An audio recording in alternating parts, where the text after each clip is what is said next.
Bismillahirrahmanirrahim. Salam kognitariat untuk teman-teman sekalian.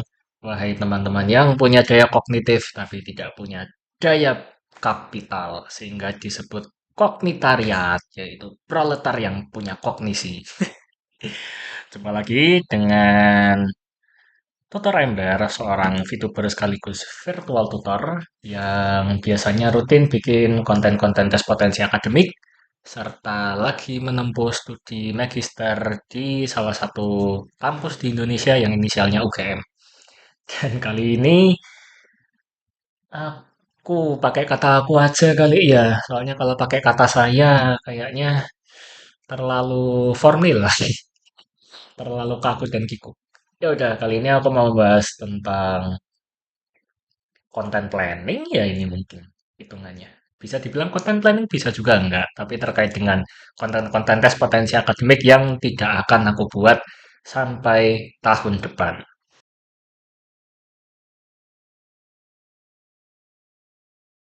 Oke, kenapa sih aku menunda pembuatan konten tes potensi akademik sampai tahun depan?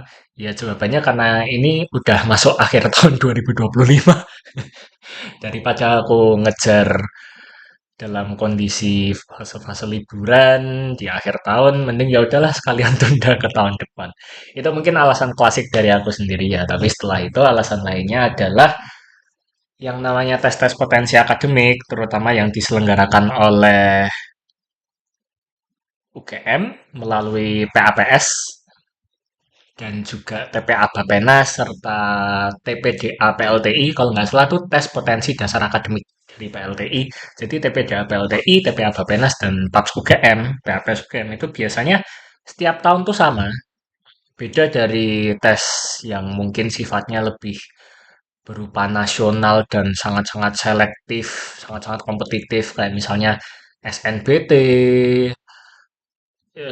ya SNBT atau dulu namanya SBMPTN gitu. Itu kan biasanya tiap tahun ada aja tuh perubahan kebijakan, perubahan regulasi. Tapi kalau di TPA yang diselenggarakan PLTI, Bapenas ataupun UGM atau univ-univ lain, UNER juga ada TPDA-nya seingatku. Kenapa mereka tiap tahun relatif sama? Aku nggak tahu, tapi polanya seperti itu. Tiap tahun relatif sama. Tidak ada perubahan yang signifikan. Selalu garis besarnya tiga, verbal, numerik, sama terakhir penalaran. Kalau verbal isinya ada persamaan kata, lawan kata, lalu juga ada analogi, sama nanti pemahaman wacana atau membaca sebuah bacaan yang berisi beberapa paragraf, lalu kita menjawab beberapa pertanyaan yang didasarkan pada bacaan tersebut. Lalu nanti masuk ke numerik atau matematika, nanti ada hitung-hitungan dasar, ada deret aritmatika, ada soal cerita, biasa juga sama penalaran. Nanti penalaran ada yang berupa gambar, ada yang berupa soal cerita terkait beberapa orang beraktivitas. Biasanya ya kayak gitulah kurang lebih silogisme itu ada juga di penalaran. Dan sebagai konten kreator, posisiku sendiri memang melihat bahwa yang namanya bikin-bikin konten seputar soal tes potensi akademik ini memang eh, perlu dikaitkan dengan yang pertama kebijakan dari tesnya, satu, lalu yang kedua juga dari bagaimana para calon customer ataupun calon subscriberku itu biasanya mencari konten tersebut. Misalnya kalau teman-teman di sini mencari konten PAPS UGM, konten TPA Bapenas, kalau udah masuk 2026, ya biasanya ada kecenderungan menginput kata kunci yang ditambahkan dengan keterangan tahunnya tersebut. Kenapa begitu ya? Karena memang biasanya orang itu pengen nyari update soal yang terbaru. Sekalipun sebenarnya dari tahun ke tahun relatif sama aja. Tapi karena ya secara teknis ada aspek search engine optimization di situ berkaitan dengan kata kunci yang harus diikuti. Jadi ya sudah, eh, aku putuskan untuk konten-konten tes potensi akademik akan baru mulai ada per tahun depan di 1 Januari 2026, insya Allah. Kayak gitu. Nah, lalu timbul pertanyaan, kenapa TPA itu tiap tahun relatif sama? Kalau jawaban dari aku sendiri ya hashtag YNTKS. Ya nggak tahu kok tanya saya. Karena jujur aku sendiri belum pernah tuh jadi panitia yang terlibat secara langsung di dalam penyusunan tes-tes tersebut dari instansi-instansi tersebut belum pernah. Profilku sendiri hanya sebagai orang yang pernah mengikuti beberapa tes terkait. Jadi aku pernah ngambil TPA Bapenas, aku pernah ngambil tes Scholastic LPDP, aku pernah ikut SKD CPNS. Tiga itu sih yang pernah aku ikuti dan hasilnya lumayan lah. Untuk TPA Bapenas pernah dapat 594, SKD CPNS di TIU-nya itu dapat 150 dari total 175. Kalau Scholastic LPDP dapatnya di 150. Itu waktu gelombang 2 tahun 2023 jalur reguler dalam negeri sekali coba langsung lolos di Scholasticnya ya, bukan di substansinya. Kira-kira kayak gitu. Jadi dari aku sendiri nggak tahu, jujur aku I don't have any clue at all about the reason of panitia-panitia dari organisasi-organisasi penyelenggara ataupun fasilitator tes tersebut. Kok tiap tahun di satu sisi kayak nggak ada perubahan, tapi di sisi yang lain tidak mengumumkan secara secara gamblang bahwa tahun ini masih sama seperti tahun kemarin. Kalau ada pengumuman kayak gitu kan sebenarnya enak ya. Dan fun fact, aku pernah kirim email ke Bapenas, ke unit psikologinya UGM, sama ke PLTI. Aku nanya ke masing-masing instansi tersebut via email mengenai kisi-kisi resmi apakah tahun ini akan berbeda dari tahun kemarin. Itu aku ngirimnya di tahun 2025 ini kalau nggak salah. Dan dari tiga email tersebut yang jawab cuman dari PLTI. Yang lainnya ngacangin gitu, jujur. Bapena sama PAPSU Game ini ngapain kok ngacangin saya kenapa? Padahal saya cuma tanya sebagai warga biasa dan juga sebagai pengajar gitu ya, pengajar freelance. Buat teman-teman yang mau belajar bareng sama aku, silahkan cek kolom deskripsi. Oke, lalu mungkin kita masuk ke tebak-tebakan kali ya. Tebak-tebakan tentang alasan asumtif dari aku atau ini alasan yang sifatnya nebak-nebak aja mengenai kenapa sih panitia-panitia penyelenggara tes potensi akademik itu tiap tahun soalnya relatif sama aja verbal numerik penalaran verbal numerik penalaran jumlah soal total 120 atau 100 butir ya aku lupa tapi pokoknya durasinya 120 menit kayak kurang lebih kayak gitu terus tesnya 2 jam pilihan ganda verbal, numerik, penalaran gitu terus. Kenapa tiap tahun kayak gitu? Seakan-akan nggak berubah, tapi tidak diumumkan bahwa tahun ini masih sama seperti tahun kemarin gitu. Kenapa gitu kan? Jawabannya karena efisiensi dan kompetisi, yang mana kalau dalam bayanganku, tes ini kan sebenarnya juga bagian dari bisnis ya. Ketika mereka menyelenggarakan tes dan ada fasilitas berupa sertifikat sebagai bentuk eh, pelaporan hasil pengerjaan kita dan itu ada masa berlakunya dan itu dinyatakan resmi oleh instansi terkait. Soal-soalnya juga dibuat oleh orang-orang dari tim berkompeten di bidang psikologi ataupun psikotes gitu mungkin ya. Ya, itu kan sebenarnya bagian dari bisnis. Jadi kalau tiap tahun bisa sama aja, kenapa harus diganti-ganti? Mungkin mungkin alasan asumtifnya sesimpel itu ya, satu terkait efisiensinya. Di samping juga gini, bayangin misalnya kita mau daftar kuliah S2 misalnya. Jadi yang namanya tes potensi akademik ini kan tujuan utamanya memang bukan untuk aktualisasi diri ya gitu. Gila kali bayar mahal-mahal cuma untuk aktualisasi diri. Meskipun boleh-boleh aja.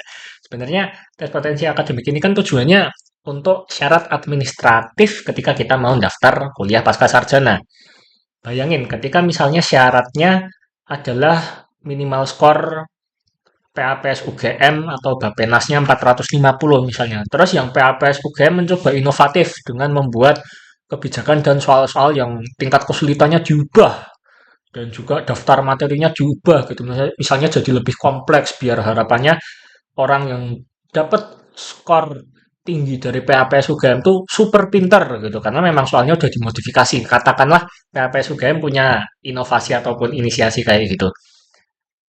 Tapi dalam kebijakan administratif tidak ada perubahan tuh. Jadi orang kalau mau diterima kuliah S2, PAPS-nya minimal 450 atau Bappenas juga 450. Bayangin yang PAPS UGM nyoba bikin soal lebih kompleks, sedangkan yang Bappenas diem-diem aja, tetap sama kayak tahun kemarin. Ya orang-orang pada milih bayar ke Bappenas. Nanti tes PAPS UGM-nya tambah sepi. Kan logikanya kayak gitu. Nanti Bappenasnya yang untung, PAPS UGM-nya boncos. Karena masalah efisiensi dan kompetisi tesnya aja sih menurutku. Sesimpel itu menurutku yang bikin baik PAPS UGM, TPDH PLTI ataupun TPA Bappenas ya dari tahun ke tahun kayak gitu. Dan masing-masing dari mereka ada sedikit keunikannya. Terutama PLTI itu a little bit different, terutama di bagian komposisi numerik sama penalarannya sedikit lebih beda. Kalau TPDH PLTI itu main unsur spasialnya jauh lebih dominan dan kuat di segmen penalaran. Sedangkan kalau PAPS, UGM sama Bappenas tuh proporsi figural atau spasial atau gambar-gambar visualnya tuh nggak nggak terlalu dominan, masih dibuat merata pembagiannya lah sama yang silogisme dan lain-lain. Ya kurang lebih kayak gitu.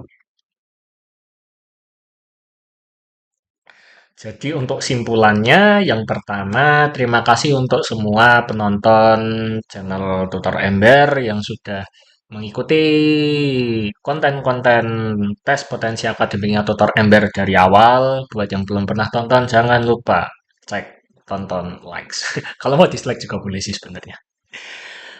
Aku pertama kali bikin konten tes potensi akademik itu kayaknya malah untuk LPDP kalau nggak salah. Eh, Lupa berapa bulan yang lalu, udah lama. Terima kasih banget buat teman-teman semua yang udah pernah nonton dan sampai sekarang juga masih subscribe, masih nonton. Thank you so much. It means a lot, even apa ya? Karena aku statusnya baru YouTuber kecil nih, gitu, belum ada 200 subscriber. Aku ngeliat subscriber nambah 2 aja tuh rasanya kayak dapat 2 juta, coy. Gitu. Eh, bentar. Ucapan sih, ucapan terima kasih bukan kesimpulan juga sih, tapi whatever. Terus kesimpulan selanjutnya ya, sampai jumpa di tahun depan di 1 Januari 2026. Tunggu aja pokoknya soal-soal tes potensi akademiknya. Harapanku sih buat sedikit spoiler ya, harapanku tes potensi akademik yang aku kontenin tahun depan 1 Januari besok itu harapannya bisa lebih berbumbu gitu. Jadi pakai pakai unsur-unsur yang lagi viral gitu. Jadi misalnya nanti aku mau bikin soal tes potensi akademik sinonim, berarti nanti aku pakai kata oligarki, sinonimnya apa gitu. Apakah sinonimnya adalah keluarga gitu atau sinonimnya adalah keluarga yang gimana? Eh, dan tunggu aja pokoknya. Itu satu. Terus yang kedua, berkaitan dengan alasan pasti dari PAPS UGM, Bappenas, ataupun PLTI, kenapa mereka tiap tahun nggak ada perubahan dalam membuat daftar soal, tapi di sisi yang lain tidak ada pengumuman resmi juga mengenai hal tersebut, nggak kayak SBMPTN yang lebih ngasih kepastian ataupun SKD CPNS yang lebih ngasih kepastian. Kenapa berbeda? Ya nggak tahu, kok tanya saya. Tapi tebakan saya karena efisiensi dan kompetisi, di mana mereka kalau tiap tahun berinovasi ya, yang satu berinovasi nanti soalnya jadi lebih susah, karena soalnya lebih susah, dapat skornya juga lebih effort. Orang-orang malah lebih milih ngambil tes yang dapat skor tingginya relatif gampang gitu. Makanya ya udah semuanya saling stalemate atau saling apa ya? Ya stalemate itu sih kata Inggris yang pas. Kurang lebih seperti itu. Terima kasih. Sampai jumpa di konten-konten tutorial selanjutnya. Jangan lupa like, dislike juga boleh, komentar juga boleh, request apapun boleh. Buat yang mau belajar tes potensi akademik bareng tutor Ember, jangan lupa cek kolom deskripsi. Nanti ada link, teman-teman bisa cek linknya. Ikuti sampai selesai, nanti bisa gampang. Sampai jumpa di konten selanjutnya, dan salam kognitariat.